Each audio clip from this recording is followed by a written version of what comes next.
everyone! Welcome to our Healthy Knowledge channel, where you are here to enjoy, learn, and grow. I am Teacher Ivy, your beautiful, loving, and cheerful teacher that will give you a lot of knowledge and wisdom for you to be fit and healthy.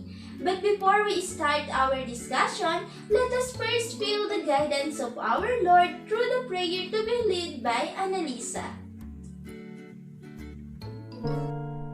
Please bow your heads and let us pray. Dear Jesus, please show me how to spend this day sharing your love in every way. Help me to be kind to everyone, to play and laugh and have lots of fun, shining your light and giving your grace, sharing your joy with a smile on my face. Angel of God, my guardian dear, to whom God's love commits me here. Ever this day be at my side, to light and guard, to rule and guide. Amen.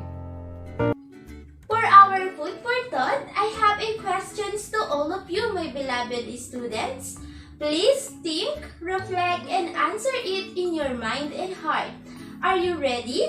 Are you ready for more? Are you ready for adventure? Are you ready for change? Are you ready for new experiences? Are you ready for improvement? Are you ready for growth? If you have a doubt and your answer is no or maybe, if you are unsure, it is normal. Because sometimes we really feel like we are not ready. All we want is just stay in our comfort zone. But I want you to realize that life is not like that.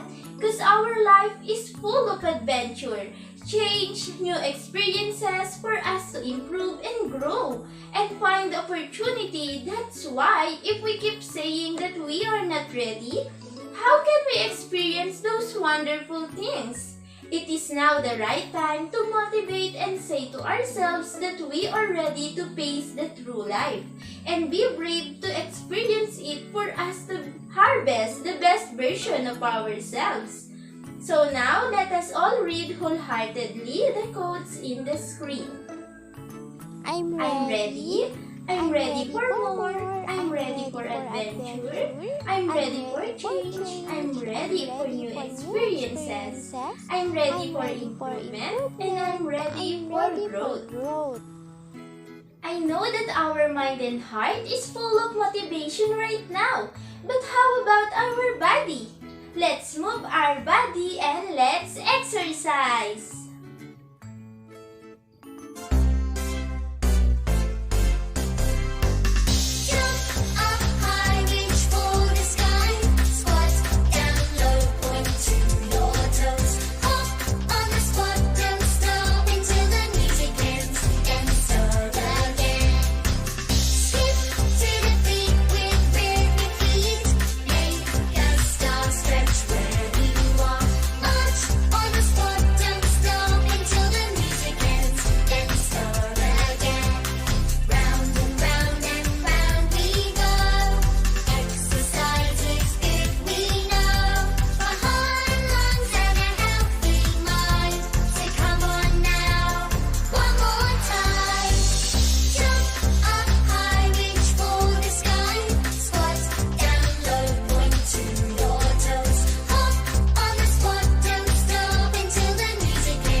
absent from the class? None po. We are all present. Wow, very good! Give yourself a bird clap because all of you are on time and complete. 1 tweet, 1 2 tweet tweet, 1 2 3 tweet tweet tweet. And also because of that, you will have the certificate of perfect attendance. By the way, these are the rules in our online class. Number 1, wear white t-shirt. Number 2, always open your camera and mute your mic. Number 3, raise hand button if you have something to say or ask. Number 4, be kind and respectful. And also, number 5, actively participate in our online class session.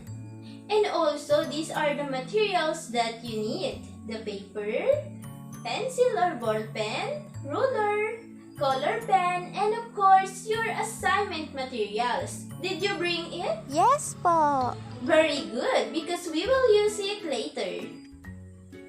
Do you remember our lesson last day? Yes po. Wow, very good. What it is again? It was about different types of disaster po. Correct. I have your pictures here. It will determine if you really understand and remembered our lesson last day. Are you ready? Yes na yes po. Okay, in 1, 2, 3, let's start. What it is? It was typhoon po. It is a giant rotating storm that brings wind, rain, and destruction po. Very good. How about this picture? It was earthquake po. It is a shaking of the ground. Wow, very good. So how about this picture? It was volcanic eruption po, one of the most dangerous and magnificent natural disasters. It sends out ash clouds, lava, and even volcanic bombs. Very good. It really looks like you remember the 3 main examples of disasters and emergency situation we have discussed last day. Now, can you also give another examples of disasters or emergency situation you are thinking right now? I will give additional points to those students who can give another examples. Flood, tsunami, El Nino, fire, and medical emergency. Wow, very good. Give yourself a wonderful clap. 1, 2, 3, you are wonderful. Now, are you ready to know what is our lesson for today? Yes po. Game na ba kayo? Game na po. Very good. But before that, for you to have an idea about our lesson for today, I have a Rumble word games for all of you. So what are we waiting for? Let's begin the game and get ready for the Rumble. Can you guess what it is? Demonstrate po. Very good. What about this? Proper response. Mahusay. What about the third word? Before po. Very good. And this is? During. What about this? After po. Very good. And this is? Disaster po. Mahusay. And for the last words, what are those? Emergency situation po. Very good. All of you are very well knowledgeable about English words, even they are rumble. You really did a great job. Do you want to play more? Yes po. Okay, now we will go to the pictures game for you to have a complete idea about our lesson for today. So class, this kit is an example of? Emergency kit po. Very good. Can you tell what are the things that are included in emergency kit? First aid kit. Water and canned food. Clothes. Whistle. Important documents. Radio and Very batteries. good. What about this? What is she doing in the pictures? She ready her emergency kit po. Very good. In this picture, what is the disaster occur? And what are the things he do? Earthquake po because it have a shaking of land and he did the dock cover and hold. Very good. What about this? It has a flood po and they evacuated. Very good. Wow about this last picture. Do you watch this program in your television? Yes po. Wow, so what is the famous tagline in this show? Ligtas ang may alam po. Mahusay! Now I know that you already have a big idea about our lesson for today, especially in the ramble words that we answered a while ago. So anyone who can share his or her idea about our topic to be discussed? Po, it is about demonstrates proper response before, during, and after a disasters or emergency situation. Wow, very good! All of you, give yourself super galing clap. 1, 2, 3, super galing! Our topic for today is about demonstrates proper response before, during, and after a disaster or an emergency situation. Oh, by the way, did you notice something about our last lesson and today's lesson? Yes po, they are like similar. Continuation po. Very good observation. It was actually connected and continuation of each other because it is not enough that we only know the different types of disasters, but also we should know the proper response during those time of disasters and emergency situation for us to ensure our safety and life dahil ligtas ang may alam. Before we proceed to our discussion, you really deserve this certification. Congratulations, my beloved students! Objectives. At the end of the lesson, the students are expected to A. Identify the different types of disasters and understand the safety guidelines during disasters, emergencies, and other high-risk situations. B. Practices and demonstrates of safety measure or response before, during, and after a disasters or emergency situations. C. Appreciate the benefits and importance of being prepared in unexpected situation, like disasters or emergency situations in our safety and lives through pictures and video presentation. Disasters and emergency situations such as typhoons, earthquakes, and volcanic eruptions can cause great damage to property and even human life. To avoid its ill effects and consequences, we must be prepared at all times. We need to learn different ways to respond appropriately in times of emergency. In recent years, many properties and lives have been damaged and lost due to unpreparedness for disasters and calamities. This should not be repeated by learning how to prepare for expected and unexpected disasters and calamities that can damage to our lives, safety, and property. That's why we will now study the proper response during those time of disasters for us to be I am ready. Dahil ligtas ang may alam. Are you ready, class? Yes po, we are ready. Very good. But before we discuss it, we will need first to know what are the importance of being prepared.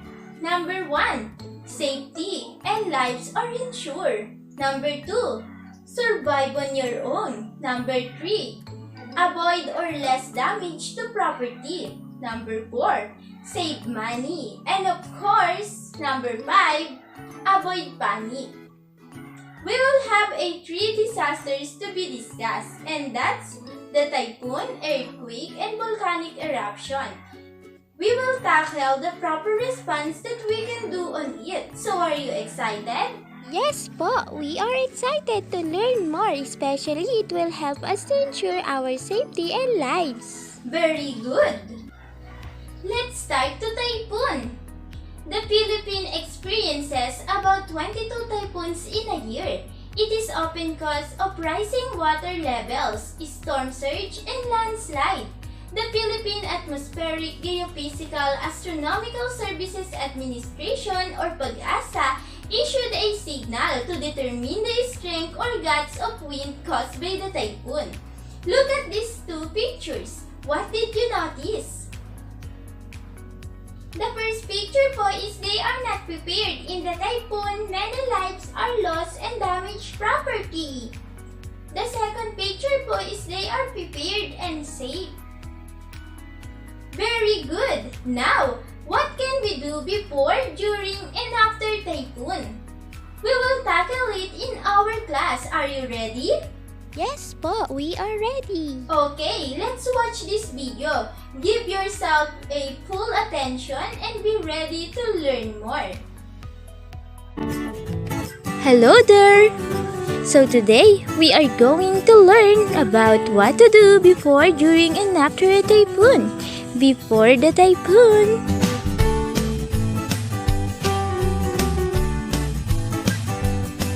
Step 1. Prepare an emergency kit. Step 2. Make a plan together with your family. Step 3. No emergency hotline. Step 4. Listen to the news for you to be updated. Step 5. Harvest crops that can be yield already to avoid destruction. Step 6. Prepare foods that need not to be cooked, like food can. During the typhoon. Step 1. Stay calm and do not panic. Step 2. Stay alert on the latest news for you to be updated. Step 3. Stay inside the house. Step 4. Avoid the way leading to the river. After the typhoon.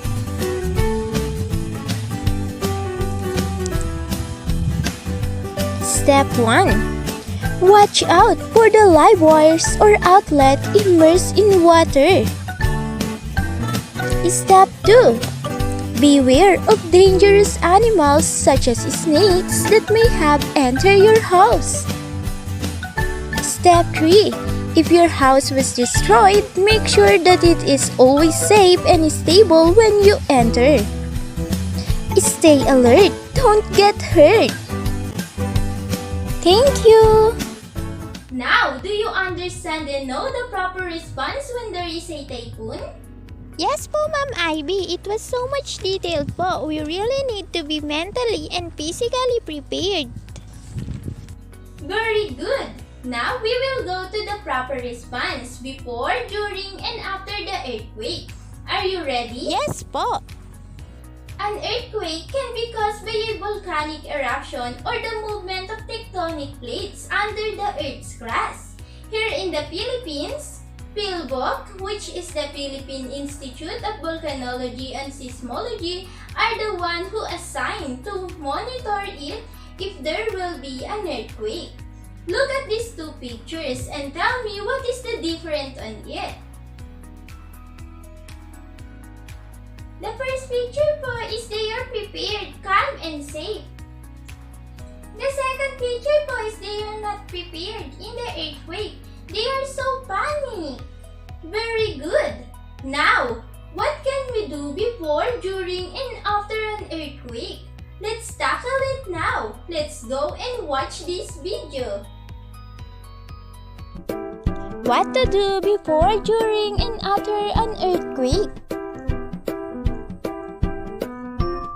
Before an earthquake, prepare a survival kit. Learn first aid.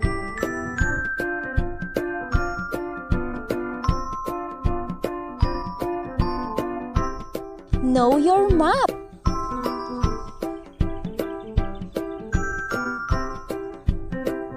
Learn the earthquake plan at your school or workplace. During an earthquake, stay calm. If you're indoors, stay inside. If you're outside, stay outside. If you're in a car, stop the car and stay inside the car until the earthquake stops. In most situations, you will reduce your chance of injury if you drop, cover, and hold on. If safe, seek to the nearest open field and do drop, cover, and hold on. After an earthquake, check yourself and others for injuries. Provide first aid for anyone who needs it. Observe and stay away from damaged areas to avoid further casualties. If possible, go and stay in an open field. After an earthquake, turn on the radio and listen to the news. Don't use the phone unless it's an emergency. Stay away from beaches. Tsunamis and surges sometimes hit after the ground has stopped shaking. Be aware of aftershocks. Thank you! Now, we are done on discussing the proper response that we can do if there is an earthquake. So, do you understand it? Yes na yes po. Especially that we really need to be calm for us to think and act clearly. Wow, very good! Now we will proceed to the last part, which is the volcanic eruption. Are you excited to learn more? Yes na yes po. Volcanic eruption could harm on human life, but it can also bring beauty to nature. The shape and topography of an area changes during a volcanic eruption. Let us see these two pictures. Now, tell me, what will you notice on it? The first picture po is they are not prepared. They didn't listen to the authority. Many lives are lost and damaged property. The second picture po is they are prepared and evacuated in time and safe. Wow, very good! Now, what can we do before, during, and after volcanic eruption? Let's tackle it now. Let's go na and watch this video. What to do before a volcanic eruption?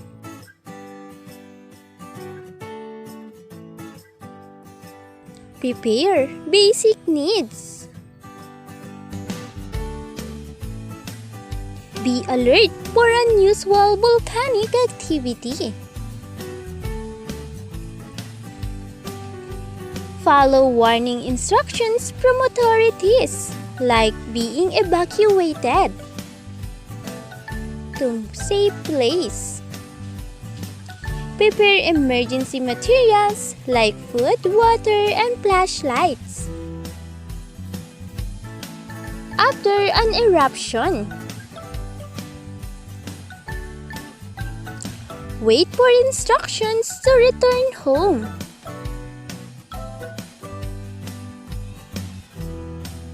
Remove ash deposit on the roof.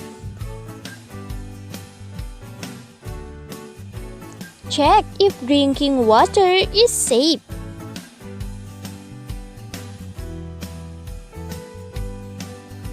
Check the electrical wires at home. If mud flow occurs, do not stay near the river channel. Do not cross a bridge while the mud flow is moving beneath it. Thank you! Do you understand the proper response that we can do on times of volcanic eruption? Yes na yes po. Very good! Give yourself a wonderful clap. 1, 2, 3, you are wonderful! Remember, we can also lessen the disasters if we will love our Mother Earth. So let us protect it, like planting trees, throwing garbage to the right trash can, and most importantly, to have a discipline and act right the things. Now that we already discussed the proper response in the three main disasters that happening in our country and in the world, do you notice something when it comes to the things that we need to do before disasters? Yes po, it always have an emergency kit po like first aid kit, food, water, and many more. Very good. That's why we really need to have those things. How about during the disasters? What are the same things that we mentioned? During the disaster po, it always have a keep calm because this will help us to think and act clearly and for us to avoid panicking. Very good. How about after the disaster? I think po, it always have to listen to the radio and news for us to be more informed and before we go back to our home. Very good. We really need a guidance from the authority and other organization for us to make sure our safety. But of course, we should also be knowledgeable to the proper response that we can do. So I want to know what are the lessons you acquired in our topic. Can you share it in our class? I realized po that we really need to become ready in any situation, especially in the disasters, for us to ensure our safety and life. Yes po, that's why we really need to be knowledgeable for us to be calm in those situations and to think and act properly. That's right, especially to the proper response that we need to perform and do, because this is not only for our safety. This is not only for ourselves, but also for our family's safety. We also need to protect our Mother Earth for the disasters to be lessened and for us to have a safe, a beautiful, and wonderful world that is safe and happy. Wow naman! Very good! You really learned a lot in our lesson. Sabi ko nga kanina, we should always ready. Dahil ligtas ang may alam. You really deserve super galing clap. 1, 2, 3, super galing! Yesterday, you have an assignment materials, right? It was consist of materials that you can use in disasters or emergency situation. And this is your group assignment last week. Did you bring it? Yes po. Very good, because it was very helpful in your group activity today, which is you will have a role playing and demonstrate the proper response before, during, and after the disasters or emergency situation, like I explained and discussed to you a while ago. Group 1 will demonstrate the proper response in typhoon. Group 2 will demonstrate the proper response in earthquake. And the last is the Group 3 will discuss the proper response in volcanic eruption. This would be rubrics on how your role-playing degraded. 40% for the proper demonstration of responses before, during, and after. 30% for the cooperation and teamwork. 20% for the story. And 10% for the props, with a total of 100%. I will give you 10 minutes to prepare and another 5 minutes to present it in front of our class. Do you understand, class? Yes po, Ma'am Ivy. Very good. Good luck and work as a team.